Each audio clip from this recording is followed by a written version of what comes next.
You're listening to Productivity Straight Talk with your host, Amber De La Garza. She is passionate, direct, and sometimes a little sarcastic, but always gives you what you need to succeed in business. Now, here's your host, Amber De La Garza, the Productivity Specialist. Welcome, and thank you for listening to Productivity Straight Talk. Today is episode 11, How to Get Shit Done, Time Blocking Strategies That Work. If you are an entrepreneur who wants to take consistent, massive, focused action in your business and life, then you're in the right place, and I'm so glad you've joined me. I also want to welcome back our regular listeners. Thank you for being dedicated to the growth of Productivity Straight Talk podcast. My goal today is to equip you with effective time blocking strategies so that you can become more productive and thus get the important tasks done that you so desire. This episode of Productivity Straight Talk is for you if you have a long list of to-dos, possibly longer than your arm, and you just don't seem to have the time to get them done. So many tasks that you are pushing them back day after day after day. Or perhaps you have a difficult time staying focused during your blocks of time. Or maybe you've done time blocking before and it just hasn't worked for you up until now. In today's episode, I will share with you what time blocking is and why it is so important to improving your productivity, how to overcome common time blocking challenges, and strategies for planning and scheduling your blocks of time. So let's dive right in and get straight to it. What is time blocking and why is it so important to improving your productivity? That's what I'm going to answer for you next. Time blocking is simply scheduling a set time frame on your calendar with the intention and goal of completing a specific activity or task during that time. Generally, a scheduled block of time is anywhere between 20 and 90 minutes. The Harvard Business Review noted several statistics that have been researched that say that the maximum length of time humans are able to focus on one task before losing energy and focus is 90 minutes. During each time block, there should be absolutely no multitasking or distractions of any sort. So what I'm asking you to do is set a goal and intention to single focus on one task. You need this to be a total distraction-free zone. You might think that if you attend all your meetings and answer your phone calls and emails and speak to employees and just the daily operations of running your business, that you will still be able to find the time to get all of your important tasks done. But the truth is, you will never have the time if you don't make the time. Time blocking is the strategy and method to make that time on your calendar for those high-value activities. Tony Robbins says it this way: if you talk about it, it's a dream. If you envision it, it's possible. And if you schedule it, it's real. And that is what time blocking is all about. Time blocking does work and is a very effective way to conquer your high-value activities and tasks. You just need to utilize certain helpful strategies so that you can get those done. Now that you know what time blocking is, I'm going to share with you how to create your time blocking success schedule. But before I do that, I want you to go download your free time blocking success schedule template. I created this to help you improve your productivity and maximize your profits. So go to theproductivityspecialist.com/011 download to get your free time blocking success schedule. Now go do that. It's okay. I'll wait here while you pause me. Really, go download it at theproductivityspecialist.com/011 download. This is going to be a template that you can fill in and complete with the steps that I'm going to review with you next on how to create your own success schedule. I have broken down into 7 steps how to create your time blocking success schedule. Number 1, create boundaries to your schedule. The very first thing that I want you to do is identify your working days and your off days. As an entrepreneur, sometimes this one task in itself is really hard. Some of you are working 6, 7 days a week, 10, 12 hours a day, and those others of you are working 4 hours a day and 2 hours the next day, and it's very erratic. So the very first activity that I want you to do to complete your time blocking success schedule is to create boundaries and identify your ideal work week. Is it Monday through Friday from 8 to 4? Is it Monday through Thursday from 9 to 6? What are the boundaries that you're going to set for yourself to identify your working hours? For some of you, your busy days may be the weekend if you're in real estate or insurance sales because your clients are working during the week. So what day are you going to take off during the week? I want you to commit to a start time and an end time to your workday. This is really important because if you're not committed to when you're going to start your day, then it's just left up to chance or how you feel that day. And the truth is, to be successful and to run a successful business and to be productive, you need the consistency of when are you starting your day. Next, schedule your bedtime. This may surprise you a little bit, but when I'm talking about having a consistent time that you start work, you need a consistent time that you wake up in the morning. And to have a consistent time to wake up in the morning, you need to know what time you need to go to bed to get the proper sleep to be your most productive self. The success of tomorrow begins with the planning of today. This will have a direct reflect on your productivity, how well you can focus, your energy level. So the first step is to create boundaries. Identify your working days and your off days. Commit to a start time and an end time, and schedule the time that you need to go to bed. Number 2, schedule your daily success routines. These are essential activities or tasks done on a daily basis that when completed will bring you closer to achieving your goals and vision of success. I'm going to have an entire episode about your success schedules and routines in an upcoming episode of Productivity Straight Talk. So stay tuned. But all you need to know for now is that you want to create time for your success routines. A little bit into that is that I really am a big proponent of 4 routines a day. You're going to have a personal morning routine and a business routine in the morning.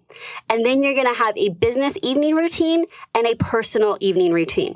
So that's your 4 routines, and I want you to schedule those out. So if your start time is 9 o'clock, I don't want you taking clients at 9 o'clock. I want you to be able to execute on this success routine that we're going to build out in a future episode. Number 3, identify and schedule all reoccurring meetings that you currently attend on a regular basis. So I want you to take a stock inventory of all the meetings that you're on a regular basis.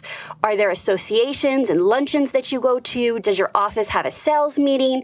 Do you have staff meetings or employee meetings? I want you to take a full stock of all of the reoccurring meetings that you have on your schedule. And for right now, I want you to put those in on your schedule as blocks of time that you are unavailable to other people. Now, you may have heard me say, I want you to take a full inventory of your current meetings that you belong to or that you attend. The reason I'm telling you to take an inventory of what's current is because part of your time blocking is to reevaluate where you're investing your time. And the truth is that we may have said yes to meetings and thought that those meetings, associations, luncheons, networking events served us. And at one point, perhaps they did. But what I want you to do is look at every single one of these and determine, is it still serving me? Is it still worth the drive time, the showing up? Is there any homework that needs to get done? What is the time investment for these meetings? And if you have so many meetings laid out on your weekly schedule that there's not much time left over for the other activities and the high value activities that need to get done, that's a clear sign that you're overbooked with activities that possibly are not letting you achieve your goals or vision of success. Number 4, schedule your highest value activities. This is the most important reason on why we are doing a block schedule. Since you're an entrepreneur, your highest value activities will generally be based on activities that are revenue generating. If you've been listening to past episodes or for a while, you've heard that several of my interviews and entrepreneurial experts have shared with us their highest value activities. In episode 002, The Silent Profit Thief with Darren LaCroix, he gave us his top 3 high-value activities that he must do and that he shared with his assistant so that he was focused on those high-value activities most often. In episode 004, Clear Snapshot of Accountability, Effect on Productivity with Nick Snap, He also shared with us his high value activities. And then again in episode 006, Unselfishly Letting Go to Make Your Business Grow with Mike Rayburn, he also had his top 3 highest value activities and was really clear about what needed to get delegated off so that he could focus on those high value activities. And if that wasn't enough, in episode 008, The Truth About Time Management with Mr. Work Smarter, he gave us some insights into his high value activities and how they were centered around revenue generating activities. So what I want you to do is determine what are your high value activities. What are the activities that are going to get you closer to your goals and vision of success? With business, it's often around a revenue goal or a number of clients that you have, and those are all specifically tied, or your highest value activities should be specifically tied to achieving those goals. I want you to schedule out time on your calendar for these high-value regular activities in increments of 20 to 90 minutes. Like I said earlier, we can only focus for a maximum of 90 minutes without having to take a break and switch gears. So I want you to take advantage of your natural energy levels. Are you a morning person? Are you a mid-morning person? Are you better after lunch? Perhaps you're a night out. I want you to optimize the time that you're at your highest energy level and put those on your schedule. Your highest value activities on your schedule should represent your high energy level times of the day. Number 5, schedule client time.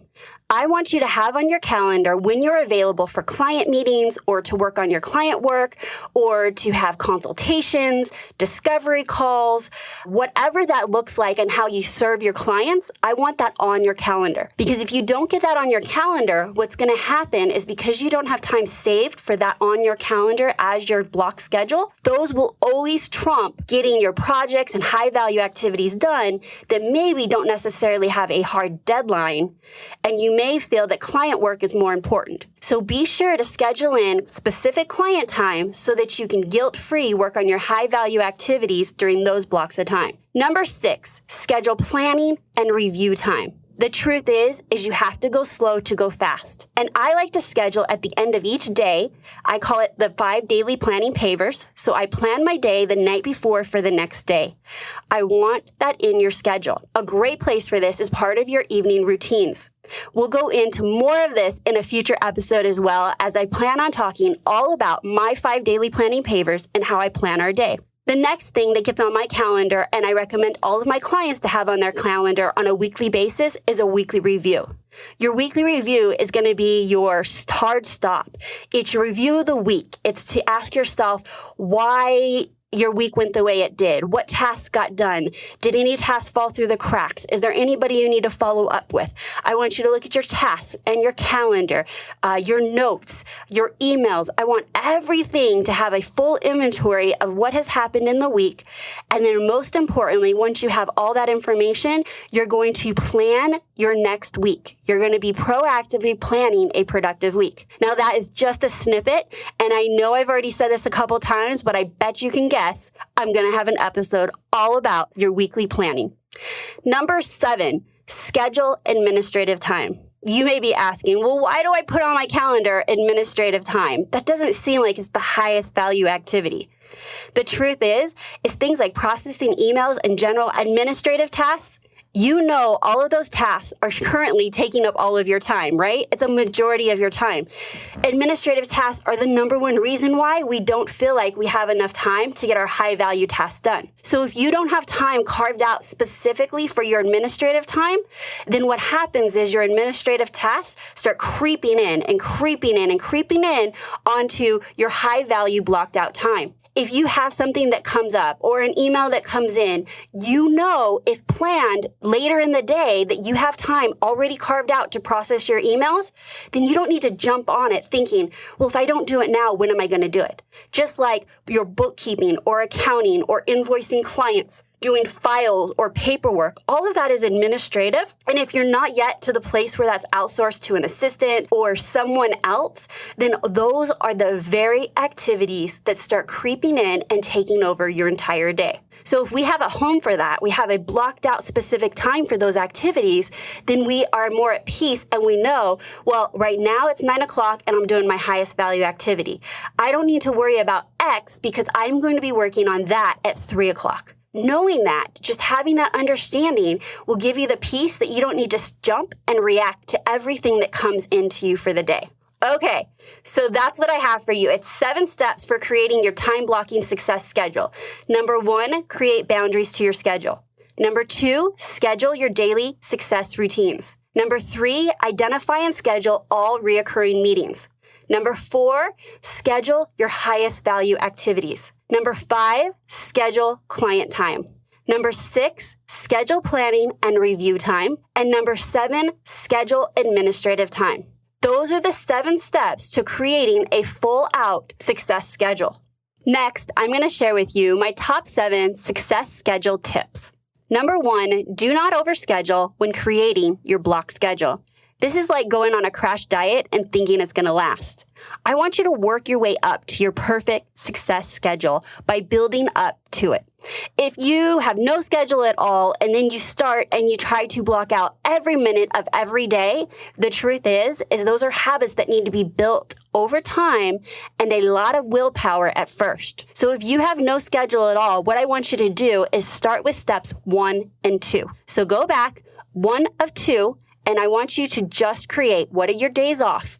What days are you working? What time are you starting? And what time are you ending? Start with that and be consistent with it. Once you build some consistency and that becomes your new norm, then I want you to add on step number 3. And then once step number 3 is becoming much easier, then I want you to go to step number 4. And I want you to keep adding those. So the steps are, number 1 is create boundaries. Number 2 is schedule your success routines. Number 3 is identify your reoccurring meetings or appointments. Go back and keep building up your schedule until it's your perfect success schedule. Number 2, schedule shorter time blocks. I am telling you to start small, especially if you're new to time blocking. Don't schedule any lengthy blocks of time. Don't just go out and just begin with 90 minutes.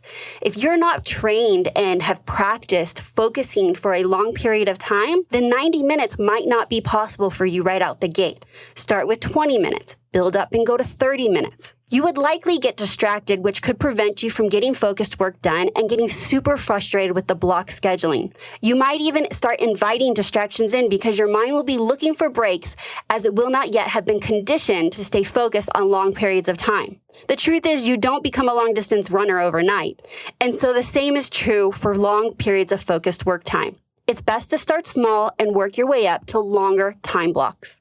One method is to use the Pomodoro technique, which means you work for 20-minute blocks of time with 5-minute breaks in between. The Pomodoro technique uses your time in a more consistent and purposeful way. It creates a systematic break instead of allowing random distractions to come in and destroy your concentration and workflow. So your goal is to get to 20 minutes to take your 5-minute break. Because if you're not sure when you're going to break and you're trying to stretch yourself out to 90 minutes, guess what? I know you know what I mean. You're going to self-distract yourself. You're going to think, oh, I need to check Facebook. Let me just look at my email. You will involuntarily create breaks for yourself. And what we want to do is actually train ourselves to do single tasking focused work. So start with 20 minutes at a time. Number 3, schedule specific tasks from your to-do list onto your calendar. This is a favorite of mine.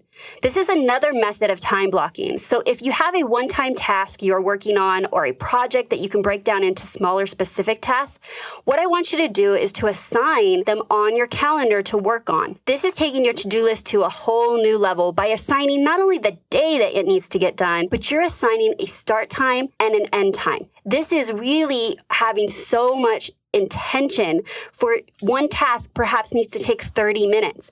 And if you didn't schedule it from 1 to 1:30, that same task could probably drag out maybe an hour or an hour and a half. And so you're setting specific blocks of time on your calendar for when you're going to do specific tasks from your to-do list.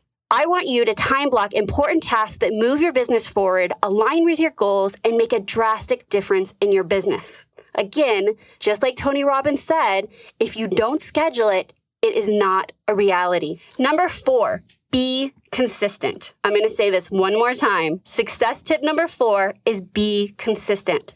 If you are frustrated with your block schedule, oftentimes it comes down to not giving it the time that's needed for it to become a habit or part of your routine. And that can only happen with being consistent. If you have a hard time working during time blocks as scheduled, it's probably because you're placing more value on other demands of your time instead of the appointments with yourself. Hold those blocks of time that you've had with yourself to work on your highest value activities just as sacred as you would with appointments with clients or with colleagues. Not every meeting with client goes as scheduled, of course, but you would never not just show up. You would reschedule that appointment with your client. You need to respect your time and yourself that same way. If something of high value comes up, like just let's say you have something scheduled for 10 a.m. and your 9 a.m. meeting runs late and it goes right through starting your highest value activity at 10 o'clock. What happens? What would you do? Would you stop the meeting as if you had someone else waiting for you, like another client? Or would you look at your calendar and say, great, my best time is right now in my current meeting and letting that go over to 10 o'clock is fine, but I'm going to find another time on my calendar to renegotiate that block of time to get my highest value activities done. That's exactly what you would do if you had 2 client appointments back to back at 9 and at 10. You wouldn't let your 9 o'clock seep into your 10 o'clock if another client was waiting for you. But my guess is that if your 9 o'clock was with a client and your 10 o'clock was with yourself, you wouldn't think twice about letting that appointment run long. So I want you to hold the time that you commit to working on your highest value activities with yourself as sacred as you would with appointments with other people. That allows you to be consistent. You need consistency in when you start your day, consistency in when you end your day. All right, number 4 was be consistent at all costs. Number 5, integrate your block schedule with your main calendar.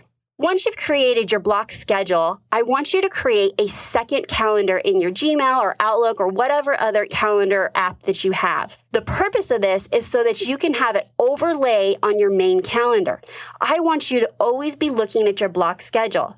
If this is just an exercise you do and you create it on the template that I provide for you at theproductivityspecialist.com/011 download, I get it. You need to create the template. You need to sketch it out. You need to go through all the steps of creating your block schedule, but don't let it end there.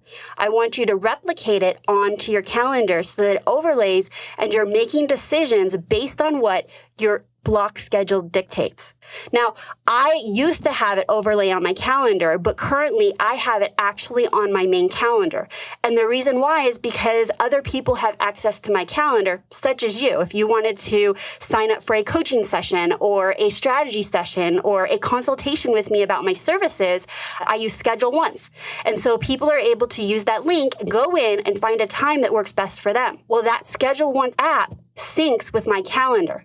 And so when I have time blocked out for perhaps recording this episode or my high value activities or content creation, I want it to look like I'm not available. Because if I look like I'm available, then people are going to take advantage of you being available. And the truth is, you have an appointment with yourself and you are not available.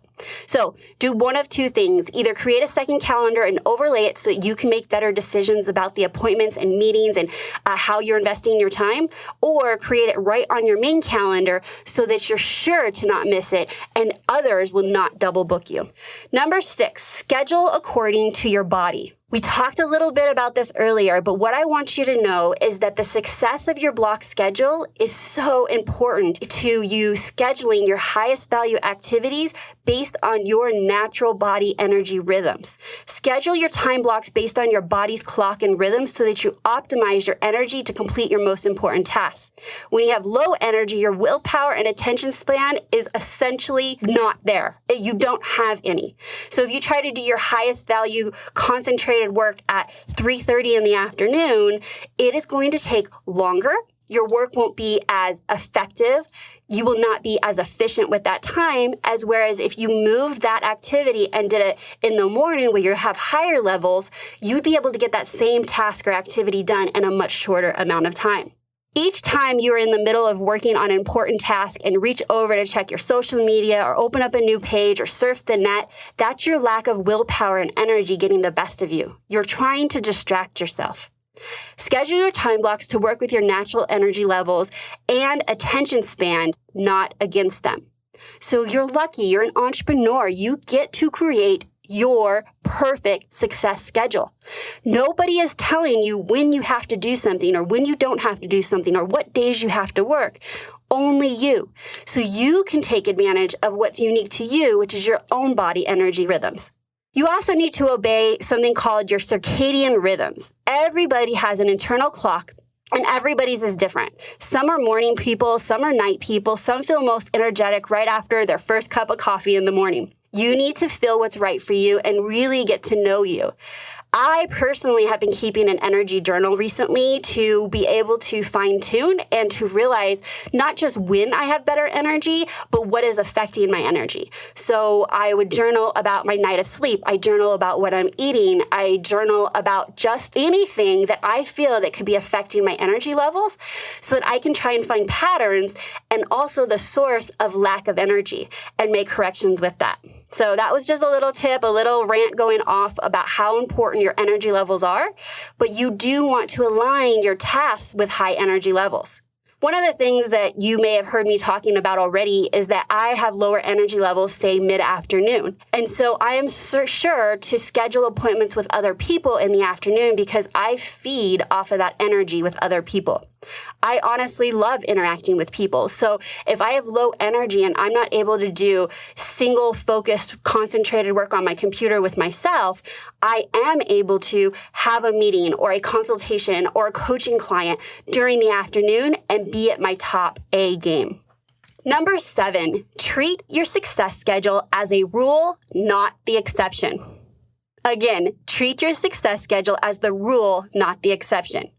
Yes, things will come up, vacations, kids get sick, clients need to reschedule, family comes into town. The list can go on and on and on about why your block schedule will not work for you. But the truth is, those situations are being brought up all the time for people everywhere. Ask yourself, those same situations come up for people that have to work a 9 to 5. They show up, they work because they're not going to get fired. And yet these same situations come up for entrepreneurs and they're like, yeah, actually, I'm not going to work. My kids are out of school. I have family in town and I think they expect me to be there all day. The truth is, unless you're specifically planning that time off, which good for you for doing that, don't make that the reason you are not sticking to your success schedule. However, it could be the exception. The exception is someone comes into town and you're not going to work off of your block schedule that day. And that's okay because when they leave or the next day, you're going to go back to your success schedule. You have the ability and the blessing to be flexible. You should be flexible. Being flexible will allow you to respond to the demands of your life and work, but be very careful about how often you're being flexible. Make being flexible the exception, not the rule. If you have to make changes, don't let those changes derail your schedule for the rest of the day or even the week. Don't just say, well, I didn't go by my block schedule this morning, so I'm just going to blow it off the rest of the day. No. Get to your halfway point, get back on task, and see if you can finish your day out with your block schedule. Don't let one bad day that goes awry affect your next day and the next day. That is when the pain happens. Having one morning that's off because your kids went to school late for some reason, or an afternoon and your kids called sick and you had to leave, don't let that derail your entire week. Number 8, your block schedule should always serve you well. What do I mean by that? I want you to evaluate if the schedule is working for you on a consistent basis. I want your schedule to allow you to either meet or exceed your goals. Your success schedule should be serving you and that you have adequate time to reach or exceed the goals that you set out to achieve. I see way too often entrepreneurs creating a schedule, and then if it doesn't work out the gate for them, they just throw it out the window. Or if you're lucky enough to create your perfect success schedule the first time, you don't ever tweak it down the road. I want you to always be evaluating if your success schedule is serving you. We have just finished covering the 7 success schedule tips. Let's review one last time. Number 1, do not overschedule when creating your block schedule. Number 2, schedule shorter time blocks. Number 3, schedule specific tasks from your to-do list on your calendar. Number 4, be consistent. Be consistent at all costs with your block schedule. Number 5, integrate your block schedule with your main calendar. Number 6, schedule according to your body and your natural rhythms. Number 7, treat your success schedule as the rule, not the exception. Number 8, your block schedule should always serve you well. All right, I am sure that those success tips are going to ensure that you are much more successful with executing on your block schedule. We have just finished covering what time blocking is and how to create your own personalized success schedule, plus some bonus success tips. If you have not already done so, I want you to go download the success schedule template by going to theproductivityspecialist.com/011 download. Again, that's theproductivityspecialist.com/011 download. Now I'm going to review common challenges with time blocking and provide you with time blocking strategies that work. Inside the Productivity Straight Talk private Facebook community, I asked, what are the common challenges to making time blocking work for you? I'm going to share with you some of the challenges and then answer for everyone listening today. If you are listening and not currently a Productivity Straight Talk community member, you can join for free by going to productivitycommunity.com. Once you join, I will send you a special invitation to join us inside our private Facebook group. Again, you can do this by simply going to productivitycommunity.com. We'll see you on the inside. We are going to begin with Tracy from Las Vegas. She said her challenge is simply sticking to the time blocking schedule. So I asked her if she had to guess one reason why she can't stick to her time blocking schedule, what would that be? And she replied, she lets the squirrels get in the way. Can you relate? Honestly, I think that almost everybody listening knows that we've got squirrels at some point. It's something that distracts your focus, something that you feel is more important than the block time that you have scheduled on your calendar. The solution and strategy for this is that essentially what she's telling us is that she has lack of focus. The ability to focus for long periods is a habit that needs to be built up over time. Much due to the digital era we live in, you have likely trained your body to work while distracted and switching back and forth between tasks all day long. The truth is that it's a norm to be bragging about multitasking or the fact that we need the TV on or the radio on while we're working. Those are distractions and they are affecting your ability to focus. Just because you train yourself how to lift weight does not mean you're going to be doing it with proper technique. You may get injured. So as you want to learn the techniques that will ensure you don't get injured while lifting weights, you need to learn the techniques to ensure the success of a block schedule. The same is true for your work habits. You may think you're doing it all right, but imagine how much more you could accomplish if you were utilizing time blocking strategies that really help you get shit done. Start small with small blocks of time, distraction-free, focus time, then work your way up to lengthier periods. Remember, my success tip was start small and build up. This is like a muscle that needs to be strengthened. Your ability to focus is just like a muscle that needs to be strengthened. I think it is so important to be doing all that we can to ensure that we can focus. Next, Monica from Phoenix, Arizona said, she has a challenge with clients' projects taking longer than the time blocked. Issues come up, clients have more revisions, etc. So she ends up ignoring the time blocks and ends up working later into the night. She says client projects need to get done regardless of how long it takes. And John said, he followed up to her comment and said, while he has yet to implement time blocking, he sees himself falling into the same issues as Monica. So the problem here is that you're telling me, Monica and John, that you can't complete the task within the time frame allotted. Estimating how long it will take for you to complete tasks is another skill that can only be mastered over time. It takes a great deal of trial and error and experience. Perfection is not the goal, but to get closer you can get your estimates, the better off you will be. Over time, become aware of how you work and keep track of how long certain tasks take.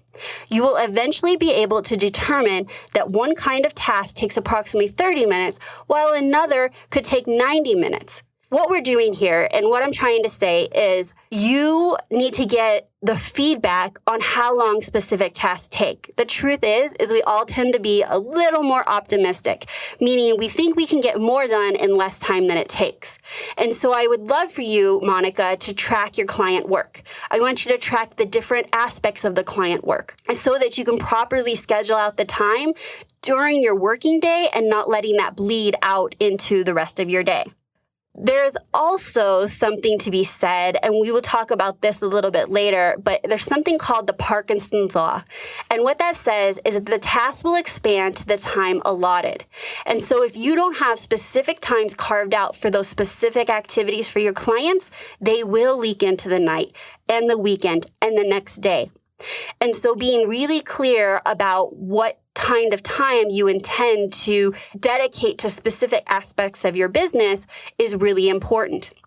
The other thing that I heard here, Monica, too, is how do you accurately charge your clients if you're not really clear how much time it's going to take, whatever service or product that you're doing for your clients?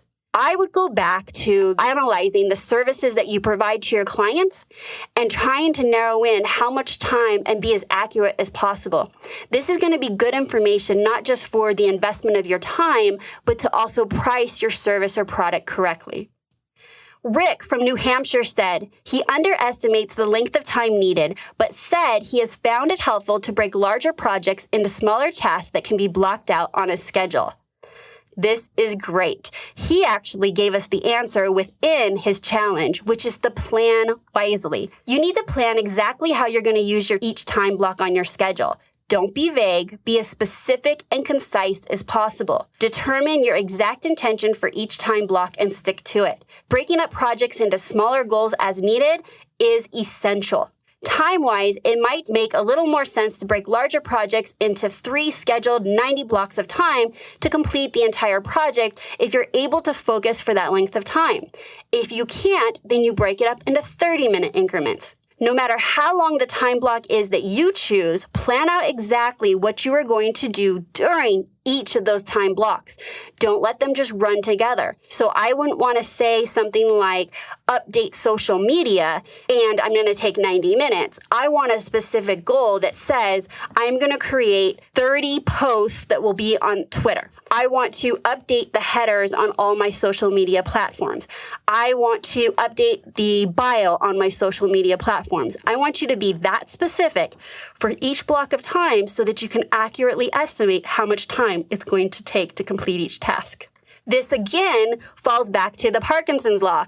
If you do not have a start time and an end time and a goal and an intention for that specific time, then your task will just expand to the amount of time that you allow it. It's really kind of magical. I know if you're listening, this has happened to you. Think about if you start something the day before a deadline. Somehow you get it done. But what if you started on a presentation 2 weeks before your presentation and somehow that darn presentation takes 2 weeks to prepare? That is Parkinson's Law. That means that your task will expand to the time you allow for it. Next up from the Productivity Straight Talk private community, we have Vicky from Georgia. And she says she used to be really good about keeping days for specific activities, like Mondays are client calls and planning, Tuesdays are social media, Fridays are operations, etc.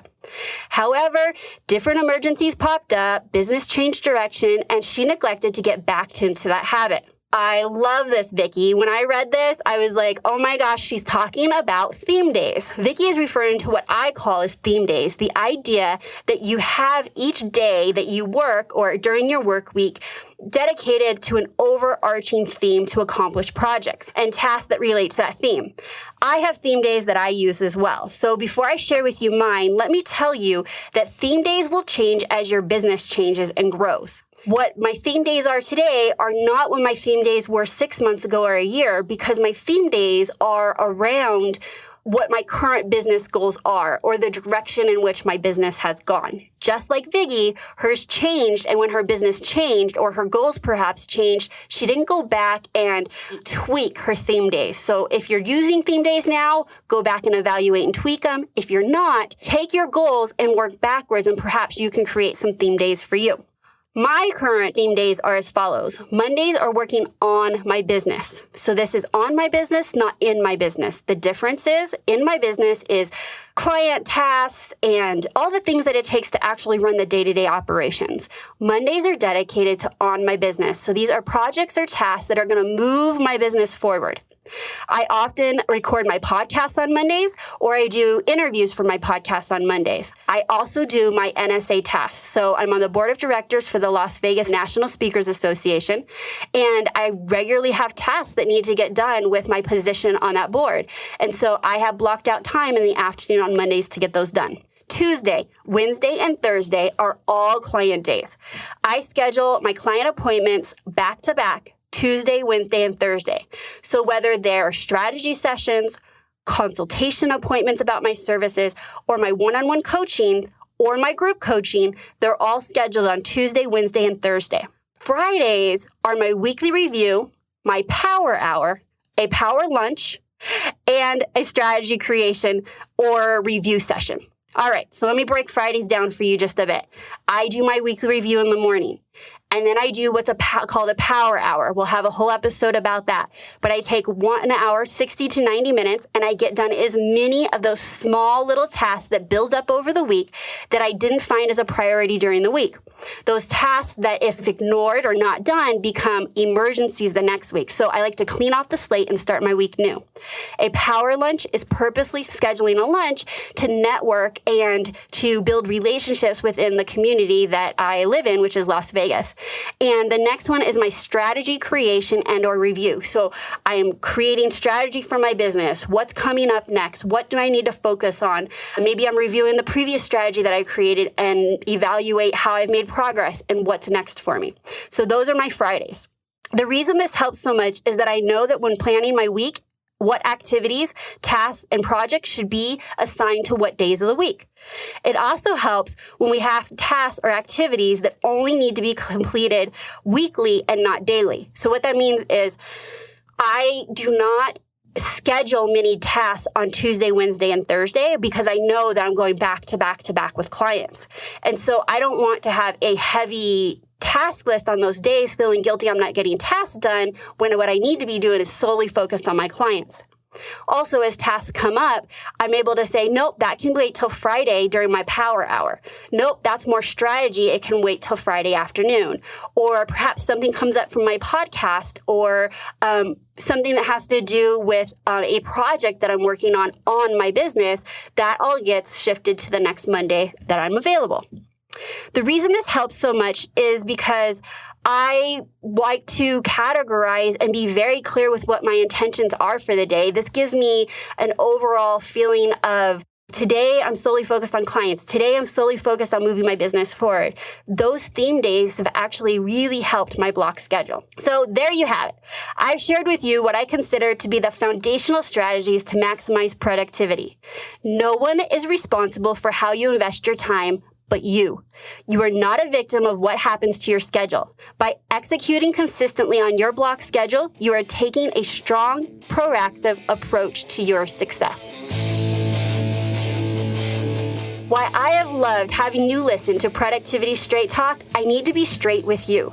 No change, no change. Without taking action, nothing will change for you or your business. So based on what you learned, what are you committed to taking action on today? Will you download the template and create your own block schedule? Will you execute on the steps that it will take for you to have your own success schedule?